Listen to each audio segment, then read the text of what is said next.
النہایہ فی غریب الحدیث والاسر، اس کے اندر امام ابن الاسیر جن کی تاریخ وفات 606 ہجری، انہوں نے لکھا ہے، اور یہ بڑا دلچسپ انداز ہے حضرت ورقہ بن نوفل رضی اللہ تعالیٰ عنہ کا۔ ورقہ بن نوفل رضی اللہ تعالیٰ عنہ وہ ہیں جن کے پاس حضرت خدیجہ رضی اللہ تعالیٰ عنہ ہمارے نبی علیہ السلام کو لے کر گئی تھیں، اور پہلی وحی کے نزول کے بعد بات چیت ہوئی تھی۔ بخاری شریف میں اس کا تفصیل سے ذکر موجود ہے۔ حضرت ورقہ بن نوفل کی شان کیا ہے یہ پہلے بتا دوں، تاکہ ان کے قول پر یہ نہ کوئی کہے کہ تم کسی مشرک کا قول پیش کر رہے ہو، معاذ اللہ کسی پہلے زمانے کے گمراہ کا قول پیش کر رہے ہو، چونکہ وہ قول دوسری فکر کی دھجیاں اڑانے والا ہے۔ تو حضرت ورقہ کی حیثیت کو میں پہلے بیان کرنا چاہتا ہوں۔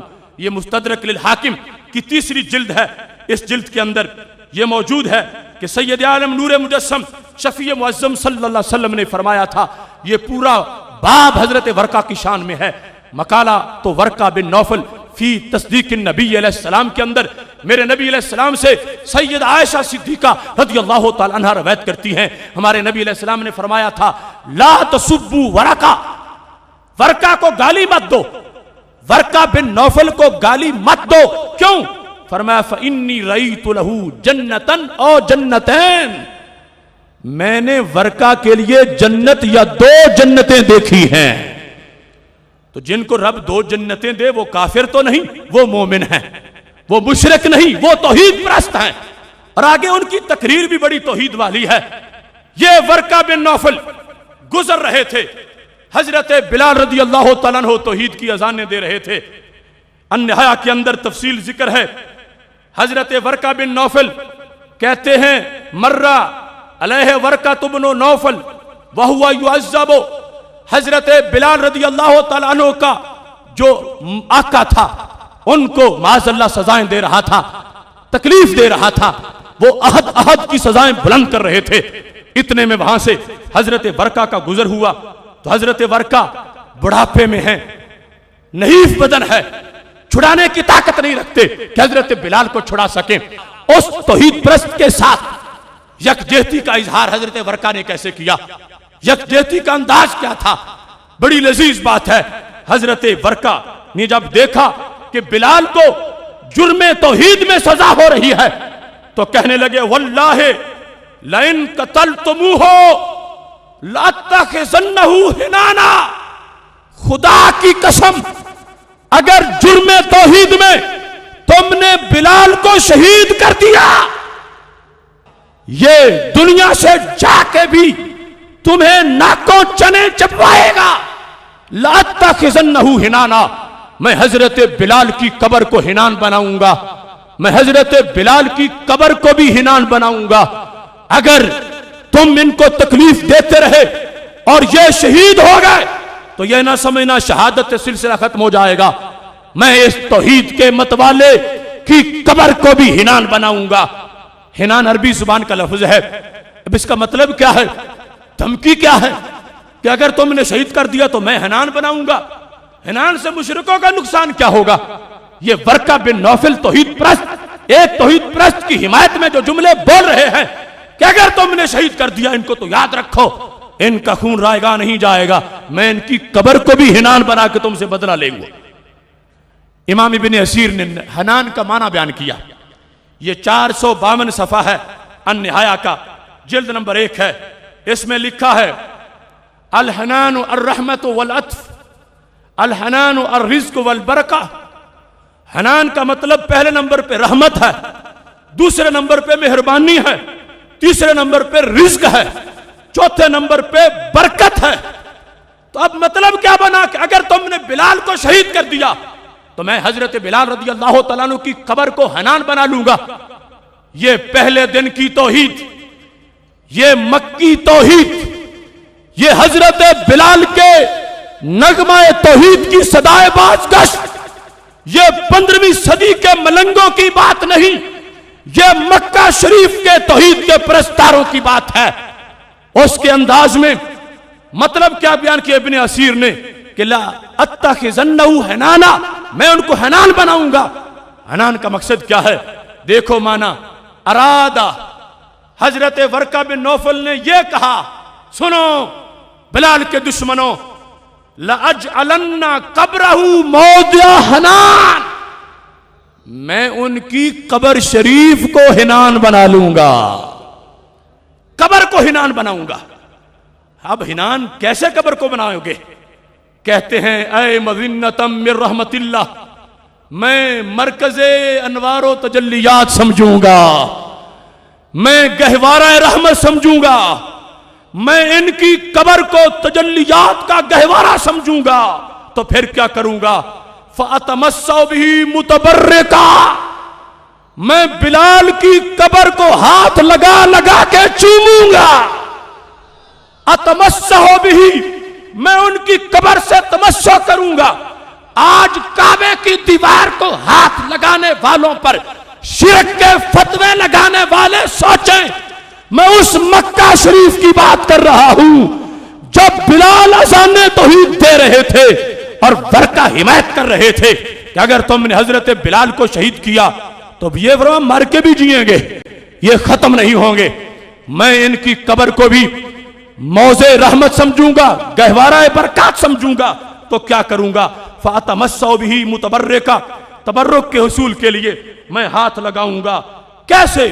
کہتے ہیں کما یتمسح بقبور الصالحین الذین قتلوا فی سبیل اللہ من الامم الماضیہ، جس طرح پہلی امتوں میں جو لوگ اللہ کے راستے میں شہید ہو جاتے تھے ان کی قبروں سے بھی برکت ملتی تھی، ان کی قبروں سے بھی تبرک کیا جاتا تھا۔ اے مکہ کے مشرکوں، ورقہ توحید پرست تمہیں دھمکی دے رہا ہے، اگر تم نے جرم محبت میں حضرت بلال کو شہید کر دیا تو بلال کی قبر پر بھی عاشقوں کا ہجوم رہے گا۔ اب یہ دھمکی ہے، کہتے ہیں میں ان کی قبر کو حنان بناؤں گا۔ حنان کا معنی کیا، جیسے پہلی امتوں کے شہیدوں کی قبروں پر رش رہتا تھا اور ان سے تبرک حاصل کیا جاتا تھا، ایسے بلال بھی ہوں گے، ان کی قبر پہ بھی ہجوم ہوگا۔ اگر یہ شہید کر دیے تم نے، میں جاؤں گا قبر پر، میں برکت لے کے تمہیں بتاؤں گا۔ تو اس دھمکی کا مطلب کیا بنا وہ بھی ذکر کر دیا۔ کہتے ہیں فَيَرْجُو ذَلِكَ عَارًا عَلَيْكُمْ وَصُبَّةً عِنْدَ النَّاسِ، بڑی پتے کی بات ہے۔ کہتے ہیں جب میں قبر کے پاس ہاتھ باندھ کے کھڑا ہوں گا، یا ان کے جو لفظ ہیں جب میں قبر کو ہاتھ لگا کے چوموں گا، فرما میرا چومنا تمہیں گالی لگے گا، میرے چومنے سے تم شرماؤ گے۔ جب بلال کی قبر کی بھی میں احترام کروں گا، تعظیم کروں گا، تو اس سے تم شرم میں ڈوبو گے، یہ تمہارے لیے آر بنے گا، یہ تمہارے لیے گالی بن جائے گی کہ دنیا کہے گی تم نے ایسے کو شہید کیا کہ لوگ جس کی قبر سے بھی پیار کرتے ہیں، لوگ جس کی قبر کا بھی احترام کرتے ہیں۔ تو یہاں حضرت ورقہ بن نوفل کی جو گفتگو ہے، اس کا جو ابن اسیر نے مطلب بیان کیا، اس سے یہ پتا چلا کہ قبروں پر جانے سے کہیں پیغام پہنچتا ہے، مزارات پر حاضری سے کہیں اوروں کے ہاں حاضری لگتی ہے کہ کون کون گیا ہے۔ کسی کی قبر پر جب حاضری دینے والے جاتے ہیں تو کچھ لوگوں پر ضرب لگتی ہے۔ اس وقت ضرب کس کو لگی؟ حضرت ورقہ نے کہا اگر بلال کو تم شہید کرو گے، بلال کی قبر پہ میں حاضری دوں گا، بلال کی قبر سے میں تبرک لوں گا۔ اے مکہ کے مشرکوں، تم شرم میں ڈوب جاؤ گے۔ لاہور کی سرزمین پر حضرت ورقہ کی نیابت میں میں کہتا ہوں، اے جعلی توحید پرستوں، میں داتا کی قبر پہ حاضری دوں گا، آج تم شرم سے ڈوب جاؤ گے۔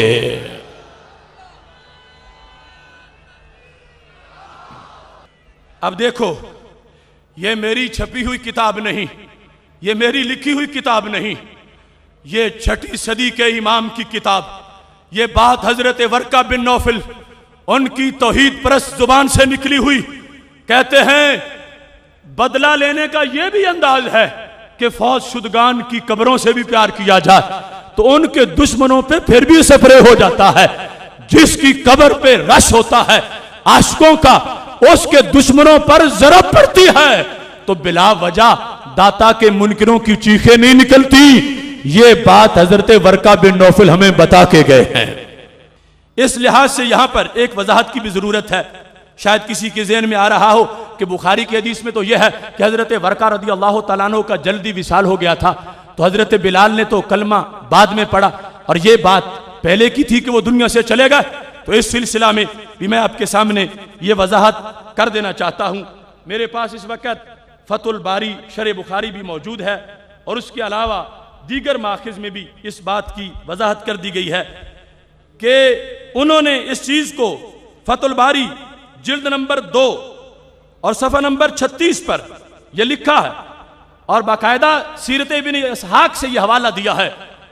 کہا لکھا ہے لابن اسحاق ان ورقہ کان یمر ببلال وهو يعذب، یہ فتح الباری شرح بخاری میں ہے کہ تاریخ ابن اسحاق میں ہے، سیر ابن اسحاق میں ہے کہ حضرت ورقہ بن نوفل رضی اللہ تعالیٰ عنہ گزرتے تھے اس وقت جب توحید پر حضرت بلال رضی اللہ تعالیٰ عنہ کو سزا دی جا رہی ہوتی تھی۔